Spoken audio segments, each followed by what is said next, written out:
Hello friends, welcome back to NHSRN. Today we are going to discuss about mental health OSCE. So I would like to introduce one of the candidates. She will explain about what are the latest changes and everything about mental health OSCE. Okay, welcome to our section. Hi, hello. Yes, so let's do the interview section if you're okay. We Yeah. can start, no problem. Okay, just introduce yourself to us so we could get an idea about. Yeah, I can introduce myself. So, my name is Christy. I have recently successfully completed OSCE.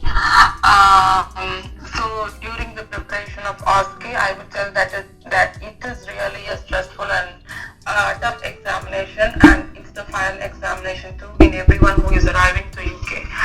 So, as my personal experience in OSCE, I would give a small introduction about myself before that. I finished my nursing and my master's in India. After that, I relocated to Ireland, where I did again my master's in leadership and quality. So it was my journey from OET, CBT, and OSCE. So I got my OET score for UK, and that is why I plan to migrate to UK from Ireland. So after I came to UK, it was a difficult time for me for the preparation of OSCE, I would tell, because myself personally was not having much experience or good trainers to train for the OSCE.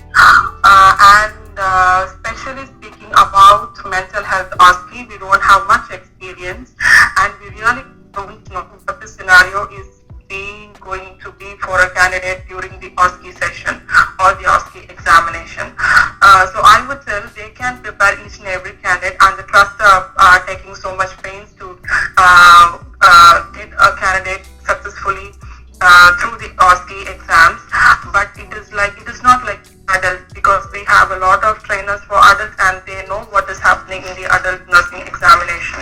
But in mental health, as it is a growing profession, and there is new changes to OSCE as well, and that is why the situation is little tough for the candidate to understand what is expected in a mental health OSCE, and that is how I faced and how I studied for myself by watching videos and collecting materials from my friends.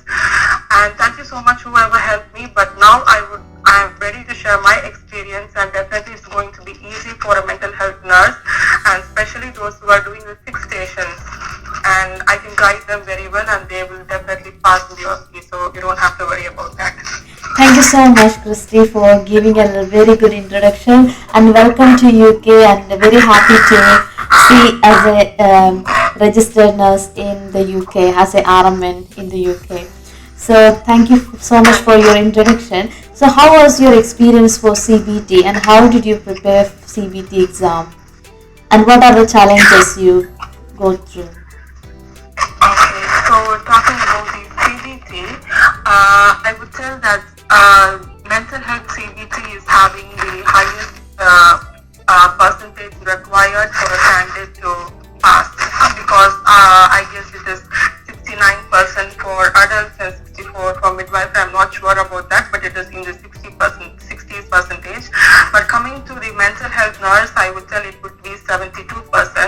Might be it would be for hearing, it would be scary for a candidate, but it's really easy because in CBT, they cover like professional values would be 27%, and the communication and interpersonal skills would be 10%, and the nursing practice and decision making would be 33%, leadership, management, and team working would be 13%, and unique and specific nursing field competencies check would be 17%. So it's altogether 100%. Yeah.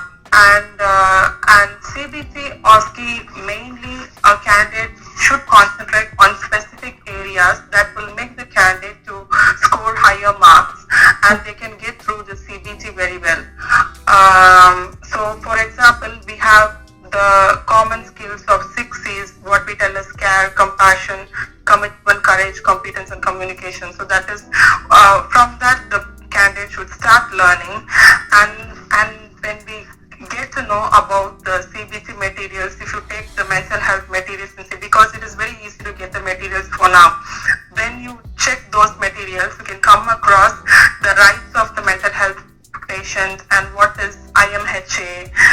and what is barrier nursing. So these are all the mixed questions which can be asked for adult nurse and also the mental health nurse. So when you prepare, you have Yeah. gone through some adult nursing materials and for getting some idea. I could tell a easy tip what I used because I hope like maybe you could remember the material of 1,000 questions or 1,001 Yes, questions. yes. Yeah, which is already in circulation. So Yes. if you see that material, Yeah. you have the calculations, you Y- have the yes. adult questions, and also the mental health. So that is more than enough, I would tell, for the candidates who are preparing for the 6 stations. Okay. And I think that the same standard they are keeping for the new exam as well. They're just changing the pattern, but the standard would be Yeah. same. The things are same, but maybe the question pattern is little bit changed. But once you know about, you know the themes or content, then you could easily pass the exam. That's what I understand from the new pattern of Yeah. testing. Yeah, the same. You are right because the new CBT is having a numeracy which is bit in detail. Yes. But the candidates who passed the old CBT will have the numeracy, very direct numeracy. Okay. We don't even have to learn for that. That is the real thing when we go for the CBT examination. So we don't have to worry about that. But the numeracy will come into the new. It could be like learning some formulas. It's what I suppose for now. Yeah. Okay. So anything apart from these, anything else we have to focus on CBT? And how many months did you take to prepare, or weeks did you prepare for the CBT exam?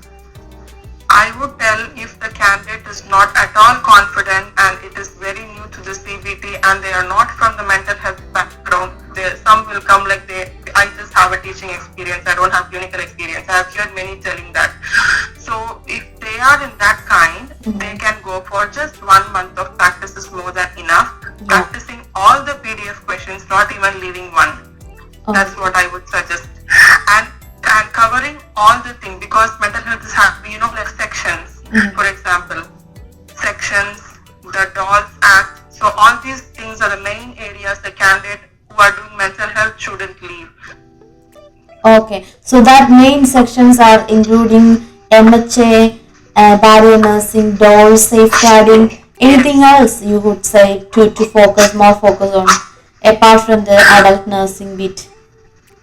So these are the topics what I told, and apart from this, if a candidate is going for a mental health exam, we don't have to think about CBT, but I speak normally. For example, if a candidate is going for mental health exam, they must know what is extrapyramidal symptoms, isn't it?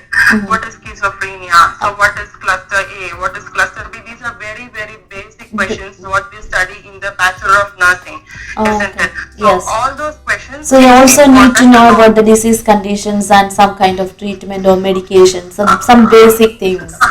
Not in depth at all, I would Yeah, say. yeah, Not just in-depth basic, at all. actually, Just yeah. a very basic thing. And Yes. for example, some specific questions are there, which is also common for adults.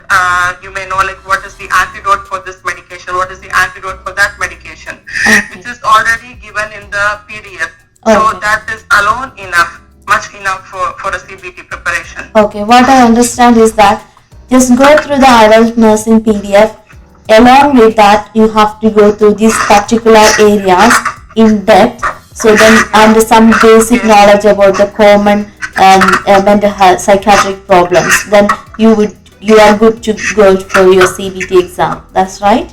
Yes, that's right. And if you want, we can have another one talk about what are the important areas to cover. So I can be in little bit detail so that everyone can understand. Oh yes, please.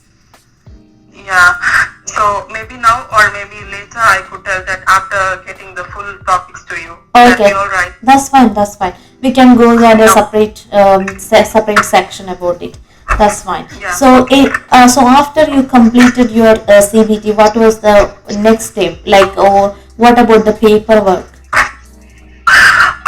Paperwork, as I told that I came from Ireland to India, so I have to get a police clearance from both the countries, but this would not be the same who is coming from India or some other country directly to UK.